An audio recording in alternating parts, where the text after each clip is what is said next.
이번 시간에 우리가 이제 전번 시간에 이어서요. 통정 허위 표시에 대해서 한번 살펴보도록 그렇게 하겠습니다. 이란 보시면요. 허위 표시는 비진위 표시를 한 자가 스스로 그 사정을 인식하면서 비진위 표시를 한 데 대한 상대방의 뭘 했다? 양해를 구했다. 양해란 말은 상대방과 뭘 했다? 통정했다. 다른 말로 짜고 했다. 이런 말이잖아요. 알겠죠? 그래서 의사표시는 효력을 발생할 수 없다. 다른 말로 하면 뭐다? 무효다. 이 말이죠. 그래서 원칙적으로 여러분요. 우리가 이제 의사와 표시가 일치하지 않을 때는 원칙적으로 표시대로 효력이 있지만 예외적으로 상대방이 알았거나 알 수 있었을 때 상대방과 표의자의 의사가 일치하거나 그랬을 때는 원칙적으로 표시는 무효잖아요. 그래서 표시는 효력을 발생할 수 없다. 표시가 무효이다. 이것을 다른 말로 의사표시 본질론의 문제로 보면은 의사주의라고 얘기하는 것이고, 그다음에 만약에 예를 들어서 법률의 해석의 측면을 보면은 자연적 해석의 결과다. 이렇게 표현을 하는 거예요. 아시겠죠? 그래서 우리가 여기서 이제 양해가 반드시 있어야 되기 때문에요. 이 양해를 다른 말로 통정이라고 하죠. 통정이 결여됐다. 그럼 통정이 없다 이 말이죠. 자기는 상대방과 통정했다고 생각했는데 통정이 없더라 이 말이죠. 이런 경우는 비진위 표시에 의해서 해결을 한다. 이렇게 표현을 하는 거예요. 아시겠죠? 자요. 이제 우리가 보면 2번 보시면 동일인에 대한 대출액 한도 제한을 회피하기 위하여 실질적인 주채무자가 제3자를 형식상 주채무자로 내세웠고 신용금고도 이를 양해했다. 이렇게 돼 있죠. 지금 봐봐요. 우리가 실질적 주채무자를 뭐라고 얘기한다? 이것을 예를 들어서 A라고 얘기한다면요. 형식적 주채무자를 뭐라 한다? 갑이라고 얘기하죠. 그 다음에 여기요. 상호신용금고를 뭐란다? 을이라고 얘기하죠. 그래서 을에 양해를 했다. 양해는 통정이다 이 말이죠. 그럼 통정 어휘 표시는 유효이다 무효이다?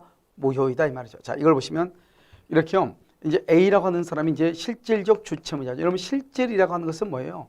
실질적 주채무자 할 때 실질이라고 하는 것은 의사다 이 말이죠. 여기 을이죠. 을이 상호신용금고죠. 이 상호신용금고가 A한테 돈을 빌려주고 싶죠. 그래도 우리는 보통 개인 대출 한도라든가 여러 가지 이유 때문에요. 돈을 대출을 주고 싶어도 대출을 못하는 경우가 있는 거잖아요. 그래서요. 이 상호신용금고가 A한테 얘기하죠. 한 명 데려와라. 그래서 A가요. 자기 친구 갑한테요. 이것을 형식적 주채무자다 이렇게 얘기하죠. 갑을 데려왔는데 은행이요. 갑하고 대출 계약을 체결하면서 뭘 했다? 양해를 했다 이 말이죠. 양해를 했다는 것은 당신 이름으로 대출을 받되 우리 은행은 당신에게는 책임을 묻지 않겠습니다 이 말이죠. 그래서 우리는 A한테만 책임을 묻겠습니다. 당신은 이름만 빌려주면 됩니다. 그것을 우리는 뭐란다? 양해를 구했다 이렇게 얘기하는 거예요. 여기서 제3자의 대출 명의는 누구죠? 여기서는 갑을 얘기하는 거예요. 갑 명의의 대출 약정은 통정 허위 표시에 해당해서 뭐가 된다? 무효가 된다 이 말이죠. 그래서 갑이 을하고요. 형식적 주채무자로서 우리가 이제 가장 대출을 했잖아요. 거짓말로 대출을 했잖아요. 이 가장 대출은 무효가 돼서 형식적 주채무자인 제3자는 책임을 지지 않고 누가 책임을 진다? 실질적 주채무자와 금고 간의 문제가 된다 이런 말이죠. 아시겠죠? 이것을 우리는 뭐란다? 통정 허위 표시다 이렇게 얘기를 하는 것이에요.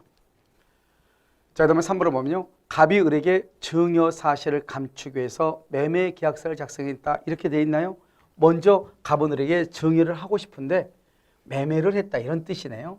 자, 그럼 보시면 여기서 이제 아버지가 있어요. 아버지가 뭐냐? 표의자죠.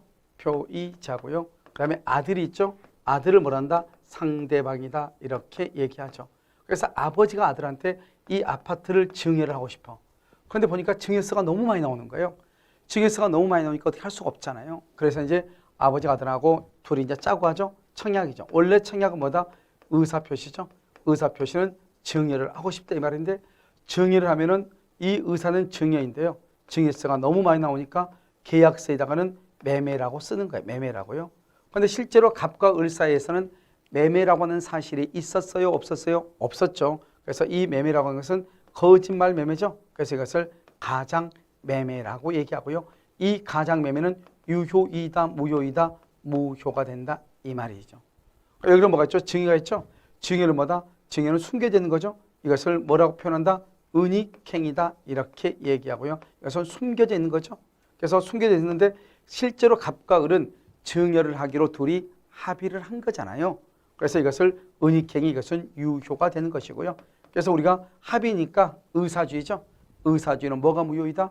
표시가 무효. 그래서 매매는 무효가 되는 것이에요. 그래서 이 상대방한테요, 뭘 했다? 등기를 하죠. 이 등기할 때는 보통 등기 원인으로 매매 계약이라고 해서 매매를 했을 거란 말이죠. 그렇다 하더라도 우리가 이제 이 두 사람 중에서 뭐냐면 두 가지 중에서 증여는 증여로서의 요건을 갖추면 유효가 되잖아요. 그래서 이 등기를 매매의 등기로서 무효로 보는 것이 아니고 증여의 등기로서 유효로 본다 이 말이죠. 그래서 이 등기를 유효로 보고요.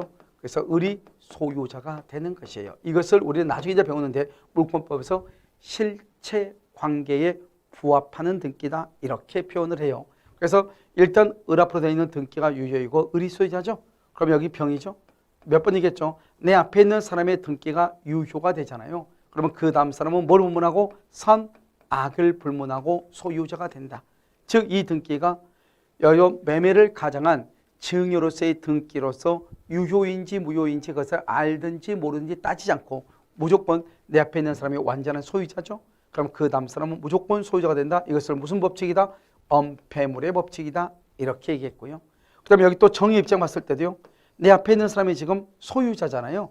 그러니까 정도 엄폐물의 법칙에서 정도 선, 악을 불문하고 소유자가 되는 거예요. 이걸 이제 어떻게 표현하느냐? 이제 이게 가끔 이제 시험에 한 번씩 나오는데요. 다른 시험에는 거의 나온 적 없고 우리 시험에만 2번 나왔단 말이죠. 그런데 이걸 나올 때는 어떻게 하냐? 이 을은 무조건 소유자가 되는 거잖아요. 근데 보통 우리는 제3자가 악이일 때는 소유권의 취득을 못한다 이렇게 보통 공부를 하잖아요. 그런데 이런 경우에는 제3자가 악인 경우라 할지라도 소유권을 취득하는 것이죠. 그래서 우리가 병이 악이일지라도 소유자가 된다. 그 말은 병이 악인 경우 갑은 제3자 병의 등기의 말소를 말 수 없다. 청구할 수 없다. 이 말이죠. 그 다음에 누구도요? 을도 제3자 병의 등기의 말소를 청구할 수 없다. 악이일지라도. 그런데 병이 만약에 악이고요. 정도 악이다. 그러면 어떻게 돼요? 병은 악이어도 소유자가 되죠. 그러니까 그 다음 사람 정은요. 선악 불문하고 소유자가 되니까 병이 악이고 정이 악일지라도 소유자가 된다. 그러니까 갑이나 을은 병이나 정명의 등기의 말소를 말 수 없다. 청구할 수 없다. 이것을 우리는 뭐죠? 증여 사실을 감추기 위해서 매매로 가정했다. 여기서 하나는 은닉행위, 하나는 가장매매라고 하는데 그래서 등기는 은닉행위인 증여로서의 등기로서 유효로 봐주고 만약 세금을 때릴 때 어떻게 한다? 우리가 취득세를 때려요? 증여세를 때려요? 증여세를 부과한다. 이런 말이죠. 아시겠죠? 자, 우리 방금 봤죠? 가장행위인 매매가 가장매매죠? 무효이죠? 무효라고 해도 은닉행위인 증여가 증여로서의 요건을 갖추면 유효가 된다. 이런 말이죠. 아시겠죠? 그래서 우리가 매매는 무효인데 은닉행위인 증여는 유효이다. 이렇게. 늘은요. 등기를 격려받은 을은요. 유효하게 소유권을 만다 취득하죠. 소유권을 취득하니까 그 다음 사람은 엄폐물의 법칙에서 전득자인 병은 뭐를 분문하고 선, 악을 분문하고 악을 분문하고 소유권을 취득하죠. 이걸 무슨 법칙이라 한다? 엄폐물의 법칙이다. 이렇게 얘기를 하는 것이에요. 아시겠죠? 엄폐물의 법칙이다. 이렇게. 자, 이것도 아주 중요하죠. 알겠죠? 시험에 아주 잘 나고요. 파산 상태에 빠진 갑은 여기 보면 강제 집행을 면하기 위해서 이렇게 됐죠? 이것은 여러분이 우리가 103조, 104조 배웠죠? 이것은 공익이 아니고 뭐다? 사익이죠, 사익. 사익에 해당하니까 이것은 103조 위반이 아니다. 103조 위반이 아니죠. 103조 위반이 아니니까 746조 불법 원인 급여이다 아니다. 불법 원인 급여가 아니죠. 그래서 불법 원인 급여가 아니다. 그래서 뭐 할 수 있다? 통정의 표시를 철회해서 등기에 말소를 청구할 수 있다. 이런 말이죠. 그래서 자신의 유일한 재산이라는 말이 나왔죠. 여기서 이제 뭐가 나오냐? 사회행위라고 하는 것이 나오죠. 우리가 이제 채권자 취소권이라고 하는 것이 나오는데요. 이 채권자 취소권이라고 하는 것은 이중 매매에서는 없죠. 그런데 통정 허위 표시에 해당하여 무효일지라도 채권자 취소권의 요건을 갖췄다. 즉 사회행위에 해당하면은 채권자 취소권을 행사할 수도 있죠. 그래서 우리가요 통정 허위 표시의 경우는